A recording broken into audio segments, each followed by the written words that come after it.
በስመ አብ ወወልድ ወመንፈስ ቅዱስ አሐዱ አምላክ አሜን።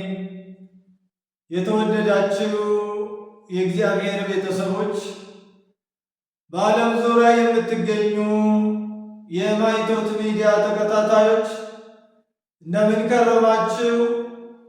ልዑለ ባሕርይ እግዚአብሔር አምላካችን ስሙ ዛሬም ዘወትርም የተመሰገነ ይሁን።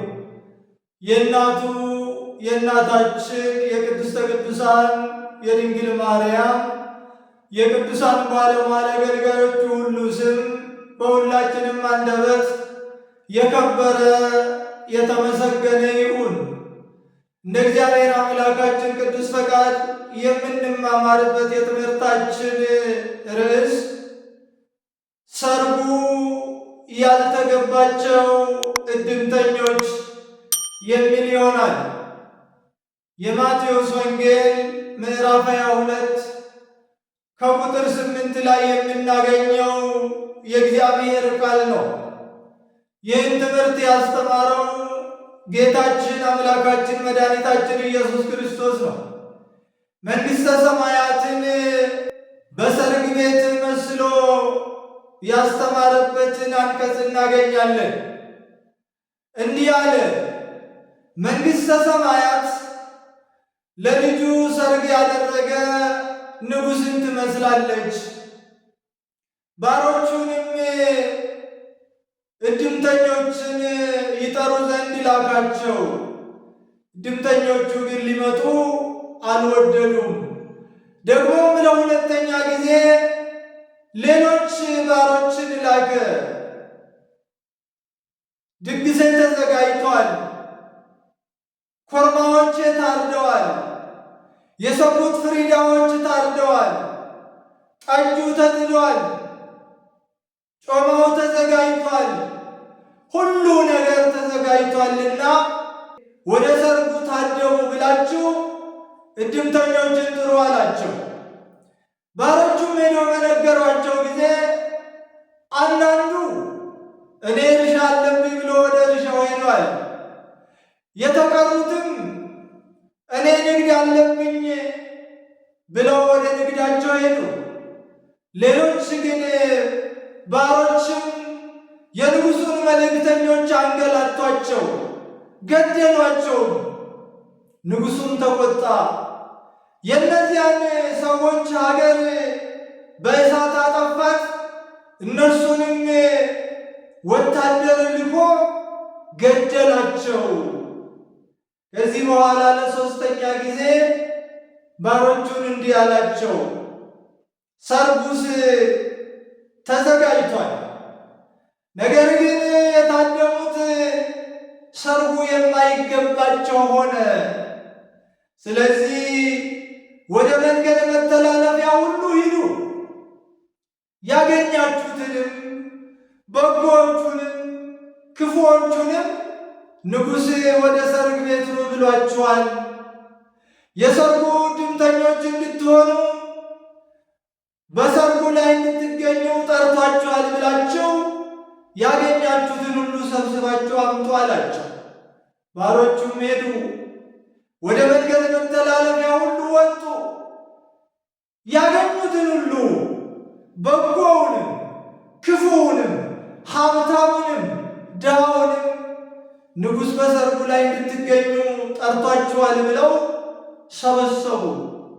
የሰርጉም ቤት ከሰው ብዛት የተነሳ መላ። ንጉሡም እድምተኞቹን ሰርገኞቹን ለማየት በገባ ጊዜ የሰርግ ልብስ ያለበሰ አንድ ሰው አገኘና ወዳጄ ሆይ ምን ነው የሰርግ ልብስ ሳትለብስ ወደ ሰርጉ ቤት መጣ አለ። ሰውየውም ዝም አለ። አሽከሮቹን እንዲህ አላቸው ንጉሡ፣ በሉ እጁንና እግሩን አስራችሁ በውጪ ወዳለው ትሉ ከማያንቀላፋ እሳቱ ከማይጠፋ ለቅሶና ዋይታ ጥርስ ማፋጨት ወዳለበት ወደ ጨለማው ጣሉት አላቸው። እንዲሁ አደረጉ ይላል። ገጸ ንባቡ ይህንን ይመስላል። ይሄ በምሳሌ የተነገረ ኅብረ ቃል ነው፣ ምስጢር አለው። ለልጁ ሰርግ ያዘጋጀ ንጉሥ የተባለ እግዚአብሔር አብ ነው። የልጁ ሰርግ የኢየሱስ ክርስቶስ ዘመነ ሥጋዌው ነው። ሰው መሆኑ፣ ሥጋ መልበሱ፣ ለሰው ልጅ መሞቱ፣ ከሰው መዛመዱ ነው ሰርጉ። የተላኩት የመጀመሪያዎቹ አሽከሮቹ ባሮቹ የተባሉት አበይት ነቢያትና ሐዋርያት ናቸው። ወደ እድምተኞቹ ነው የተላኩት፣ ሰርጉ ወደ ተዘጋጀላቸው። አንድ ሰው ሰርግ ሲደግስ፣ ድግስ ሲደግስ፣ ዝግጅት ሲያዘጋጅ በዝግጅቱ ላይ የሚታደሙ ሰዎች የታወቁ ናቸው። በአጋጣሚ የሚጠሩ አይደሉም። እነ እገሌን ይመጥናችኋል ድግሴ፣ እነ እገሌን ይመጥናችኋል ዝግጅቴ ተብሎ አስቀድሞ ዝርዝራቸው ተዘጋጅቶ ስማቸው ተመዝግቦ እንዳይረሱ በኋላ ደግሞ እንዳይቀሩ ሰርጉ እየተዘጋጀ ድግሱ እየተደገሰ እድምተኛው ስም ዝርዝሩ ይጻፋል፣ መዝገብ ላይ ይመዘገባል። ለእያንዳንዱ መልእክት ይላካል፣ ይነገረዋል። በወረቀትም በአንደበትም ይነገረዋል። ስለዚህ ሰርግ የሚዘጋጅለት አለ። እንዲህ ሁሉ እግዚአብሔር አስቀድሞ አበይት ነቢያትን በኋላም ሐዋርያትን ሰርጉ የተዘጋጀላቸው፣ ትንቢት የተነገረላቸው፣ ሱባዔ የተቆጠረላቸው የሃይማኖት ሰዎች የተባሉ እስራኤላውያን ሕዝበ እግዚአብሔር ሕርያነ እግዚአብሔር የተባሉት ወደ ኢየሱስ ክርስቶስ ሰርግ አብ ወደ አዘጋጃት ወደ ሥጋዌው ሰርግ እንዲጠሩ ቀድሞ ነቢያትን ኋላም ሐዋርያትን አበይት ነቢያትና ሐዋርያትን ላካቸው። እነዚህ ሰዎች ድኅነት የተገባቸው ናቸው። ነቢያት ትንቢት የተናገሩላቸው፣ ከነሱ ነቢያት የተወለዱ፣ ሱባዔ የተቆጠረላቸው፣ ምሳሌ የተመሰለላቸው፣ እግዚአብሔር በነቢያት የጠራቸው፣ ሕዝቤ ያላቸው፣ እግዚአብሔር የተንከባከባቸው፣ ከግብፅ ባርነት ያወጣቸው፣ በበረታች ክንድ በተዘረጋች እጅ እግዚአብሔር ፈርዖንን አጥፍቶ እነሱን የጠበቃቸው፣ ርስትን ያዘጋጀላቸው፣ አሕዛብን ከፊታቸው ያባረረላቸው፣ እነዚህ የእግዚአብሔርን መንግሥት ይወርሱ ዘንድ የተዘጋጁ ናቸው። ነቢያት ወደ እነሱ ሲላኩ አልተቀበሉ። በመጋዝ ቀረደዷቸው፣ በድንጋይ ወገሯቸው፣ በጅራፍ ገረፏቸው፣ አንገላቷቸው፣ በጉድጓድ ጣሏቸው። በዘመነ ሥጋዌ ሐዋርያት ወደ እነርሱ ተላኩ፣ ወደ እስራኤል ዘሥጋ ግን አልተቀበሉ። ነቢያትን ገረፉ፣ ነቢያትን በድንጋይ ወገሩ፣ ነቢያትን በጉድጓድ ጣሉ፣ ነቢያትን በመጋዝ ሰነጠቁ። እንዲህ ሁሉ በአዲስ ኪዳንም እስራኤላውያኑ ሐዋርያትን አልተቀበሉ። ሐዋርያትን ሰቀሉ፣ ገረፉ፣ አሰሩ፣ አሳደዱ፣ ክርስትናን ተጋፏት፣ አልተገባቸውም። በኋላም ደቂቀ ነቢያትን ልኮላቸዋል እስራኤልን። በዘመነ ሥጋዌ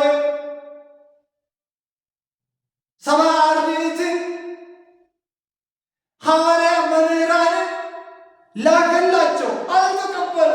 እርሻ አለብን፣ ንግድ አለብን፣ የወይን ቦታዬን እንከባከባለሁ ብለው እንደመለሱ ሰዎች ከገቢረ ኃጢአት ወደ ገቢረ ጽድቅ ለመመለስ ከአምልኮተ ጣዖት ወደ አምልኮተ እግዚአብሔር ለመመለስ ፈቃደኞች አለመሆናቸውን ነው። ይባስ ብለው የተጠሩት የንጉሡን አሽከሮች አንገላቷቸው፣ ገረፏቸው፣ ገደሏቸው። ይሄ በሐዋርያት የተደረገ በነቢያትም የተደረገ። ንጉሡም ወታደሮቹን ላከ። እነዚያን ሰዎች ገደላቸው፣ አጠፋቸው፣ አገራቸውንም በእሳት አቃጠለ ማለት ነቢያትን ያሳደዱ፣ ነቢያትን የወገሩ፣ ነቢያትን ያንገላቱ፣ ነቢያትን የገደሉትን ነገሥታተ ፋርስን፣ ሐዋርያትን ያንገላቱ፣ ሐዋርያትን ያሰቃዩ፣ ሐዋርያትን የሰቀሉ የገረፉትን ነገሥታተ ሮምን አስነስቶ እነሱን አጠፋቸው። አገራቸውን በእሳት እንደማቃጠል ለባርነት ሰጣቸው ማለት ነው። ሰርጉ አልተገባቸውም፣ አልተቀበሉትም። ቤተ እስራኤል ከክርስቶስ የማዳን ሥራ አልተሳተፈችም። ክርስቶስ የተወለደው ከእስራኤላውያን፣ ትንቢት የተነገረው ለእነሱ ነው። ነቢያት የተነሱት ከእነሱ ነው። ሐዋርያትም መጀመሪያ የተላኩት ወደ እነሱ ነው፣ ግን አልተቀበሉ። ለዚህ እኮ ነው ሊቁ በመገረም በማድነቅ በመቆጨትም አሕዛብ ነሱ ጽጌረዳ ወሶኩሰ ተርፈ ላዩት። አሕዛብ ጽጌረዳዋን አገኟት፣ ጽጌረዳውን አገኙ፣ አሸተቱ፣ የጽጌረዳውንም ፍሬ ተመገቡ። እሾሁ ግን የጽጌረዳ እሾህ ለአይሁድ ተረፋቸው ይላል። ለአይሁድ ነው የተረፋቸው፣ መርገም ነው የቀራቸው። ሐዋርያት ያስተማሩትን ትምህርት አልተቀበሉ፣ ክርስቶስ ያስተማሩን ትምህርት አልተቀበሉ። እንዲያውም እንዲህ እኮ ነው ያለው፣ ደሙ ይኩን ላዕሌነ ወላዕሌሁ ኩሎ ውሉድነ። ጲላጦስ እጁን በታጠበ ጊዜ፣ እኔ ከዚህ ሰው ደም ንጹሕ ነኝ ባለ ጊዜ፣ ክርስቶስ በደል የለበትም ባለ ጊዜ ደሙ በእኛና በልጅ ልጆቻችን ላይ ይሁን ነው። እርግማንን ነው የመረጡት። ሰርጉ አልተገባቸውም። ለ5500 ዘመን የተደገሰላቸው ሰርግ፣ ለ5500 ዘመን እድምተኞች የሆኑበት ሰርግ የማይገባቸው ሆነ። እንግዲያውስ ለሶስተኛ ጊዜ ባሮቹን እንዲህ አላቸው፣ ወደ መንገድ መተላለፊያ ሂዱ፣ ያገኛችሁትን ሁሉ ሰብስቡ፣ ንጉሥ ይጠራችኋል በሉ። ሰርጉ ተዘጋጅቷል፣ ፍሪዳው ታርዷል፣ ጠጁ ተጥዷል፣ ኮርማው በሬው ታርዷል፣ ሰንጋው ተጥሏል፣ ኑ በሉ ብላችሁ መንገደኛውን ሁሉ ሰብስቡ አለ። ማለት በዘመነ ሐዲስ እስራኤላውያን ክርስትናን ስላልተቀበሉ፣ ሥጋዌን ስላልተቀበሉ ክፉዎቹንም በጎዎቹንም ጥሩ እንደተባለ ትንቢት የተነገረላቸውንም ትንቢት ያልተነገረላቸውን ሕዝብና አሕዛብን ሁሉ ጥሩ ነው ሐዋርያት የተባሉት። ወንጌል ለሁሉ ነው የተነገረው። ድግሱ ግን አስቀድሞ ነው የነበረው። ብሉይ ኪዳን የአዲስ ኪዳን ድግስ ናት፣ ዝግጅት ናት፣ ቅድመ ዝግጅት ናት። አስቀድሞ ሰርጉ ይመጣ ዘንድ ላለው ሰርግ የተደገሰች እየተሰናዳች ያለች ድግስ ናት። ቤተ ተምካቡ ነው። ለዚህ እኮ ነው ሊቃውንቱ ሐዲስ ኪዳን በብሉይ ኪዳን ማኅፀን ተሸሽጋ ቆየች፣ ብሉይ ኪዳን በወንጌል በአዲስ ኪዳን ፈካች፣ አፈራች ያሉት። ስለዚህ እስራኤላውያኑ ስላልተገባቸው ደቂቀ አዳም በሙሉ ሕዝብም አሕዛብም ጥሩ ወደ ወንጌሉ ተባሉ። ወደ መንግሥተ ሰማያት ጥሩ፣ ወደ ክርስትና ጥሩ፣ ወደ ጥምቀት ጥሩ፣ የእግዚአብሔር ልጆች የሆኑ ዘንድ ወንጌልን ለዓለም ሁሩ ወመሃሩ ወንጌለ ለኩሉ ፍጥረት፣ ወደ ዓለም ሁሉ ሂዱ፣ ወንጌልን ለፍጥረት ሁሉ ስበኩ። የነገርኳችሁን እየነገራችሁ እያስተማራችሁ አሳምናችሁ በአብ በወልድ መንፈስ ቅዱስ ስም እያጠመቃችሁ ደቀ መዛሙርት ያድርጓቸው ብለው በማቴዎስ ወንጌል ምዕራፍ 28 እንደነገራቸው አሕዛብ ሁሉ ተጠሩ፣ አረማውያን ሁሉ ተጠሩ፣ ነጣቂዎች ተጠሩ፣ ኃጢአተኞች ተጠሩ፣ ገዳዮች ተጠሩ፣ የእግዚአብሔር መንግሥት አይገባቸውም የተባሉ ሁሉ ተጠሩ። ጸሐፍት ፈሪሳውያን ከሰርጉ ስላልተገኙ ቀራጮች ሁሉ፣ ጋለሞታዎች ሁሉ ተጠሩ። ዘማውያን ተጠሩ። ቀታልያን ተጠሩ። ሰርጉ ለእናንተ ምኖ ተባሉ። ስለዚህ ሐዋርያት ወደ መንገድ ሁሉ መተላለፊያ ሁሉ ሄደው ያገኙትን በጎውንም ክፉውንም እንደጠሩ ቤቱ ከሰርገኛው ብዛት እንደመላ ሐዋርያት ወደ ዓለም ሁሉ ሂዱ፣ ወደ አጽናፈ ዓለም ሄዱ። አሕዛብንም አረማዊውንም ፓጋኑንም ሁሉንም ወንጌል ሰብከው አስተማሩ። አይሁዳዊውንም አሕዛብንም አልተጸየፉ፣ ሁሉንም ነው የጠሩት። የሰርጉ ቤት መላ ማለት ቤተ ክርስቲያን ሰፋች፣ በዛች፣ ወንጌል ተንሳፋች፣ ተንሰራፈፈች ማለት ነው። ታዲያ ንጉሡ እድምተኛውን ለማየት ወደ ሰርግ ቤት ወደ አዳራሹ በገባ ጊዜ ከዚያ ሁሉ ከክፉም ከበጎውም መካከል አንድ ሰው የሰርግ ልብስ ሳይለብስ ተገኘ። ሁሉንም ጥሩ ነው የተባሉ የእግዚአብሔር መንግሥት ለድሃውም፣ ለሀብታሙም፣ ለበሽተኛውም፣ ለጤነኛውም፣ ለተማረውም፣ ላልተማረውም፣ ለግሪካዊውም፣ ለአይሁዳዊም፣ ለሌላውም ነው። ስለዚህ ከዚህ ሁሉ መካከል በሰርጉ ላይ ከተገኙት መካከል አንድ ሰው ግን የሰርግ ልብስ ሳይለብስ ነው የመጣው። ወዳጄ ሆይ አለ፣ ምን ነው የሰርግ ልብስ ሳትለብስ ወደዚህ መጣ ሲለው ዝም አለ። ለምን? ባይኖረኝ ነው ዳነኛ አይልም ቢሉ ይላሉ ሊቃውንቱ። ይህንኑ ከውሃ ለምን አላደረስከውም? ለምን አላጠብከውም? ውሃ በነፃ ተሰጥቷል ይለዋልና። ስለዚህ እጁንና እግሩን አስራችሁ ወደ ውጭ ወዳለው ወደ ቅጣት ቦታ ትሉ ከማያንቀላፋ እሳቱ ከማይጠፋ ለቅሶና ዋይታ ካለበት ከጨለማው ጣሉ አላቸው። እጁን እግሩን አስረው ወደዚያ ጣሉት። የተወደዳችሁ የእግዚአብሔር ቤተሰቦች የእግዚአብሔር ግብዣ ለሁሉም ነው። ፍሪዳው ታርዷል፣ ሰንጋው ተጥሏል፣ ጠጁ ተጥሏል፣ ድግሱ ተዘጋጅቷል፣ ሁሉም ተጠርቷል፣ ተጠርተናል። መልካም በሰርግ ቤትም ተገኝተናል። ሀብተ ወልድ ስመ ክርስትና ተሰጥቶናል። ካህናትም ሆነናል፣ ሰባኪያንም ሆነናል፣ ዘማሪያንም ሆነናል፣ ምዕመናን ተብለናል። ከምንም በላይ ምዕመናን ክርስቶስ የክርስቶስ አማኞች በስሙ የተጠራን የስሙ ቀዳሾች የመንግሥቱ ዜጎች የክብሩ ወራሾች ሆነናል፣ ተጠርተናል። ንጉሡ ወደ ሰርግ ቤቱ በገባ ጊዜ እድምተኞቹን ሲያይ ግን የሰርግ ልብስ ሳንለብስ እንዳንገኝ ነው።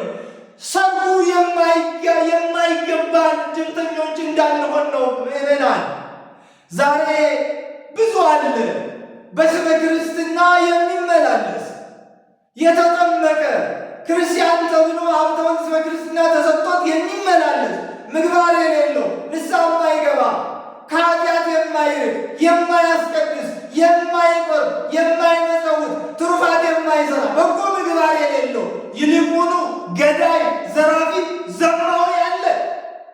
ይሄ የሰርግ ልብስ ያለበሰ ብቻ ሳይሆን ሰርጉ የማይገባው ነው አሉ። ዛሬ በክህነትም ደረጃ ያሉ በጵጵስና ደረጃ እስከ ታላቁ ማዕረግ የደረሱ ነገር ግን የማይገባቸው እድምተኞች አሉ።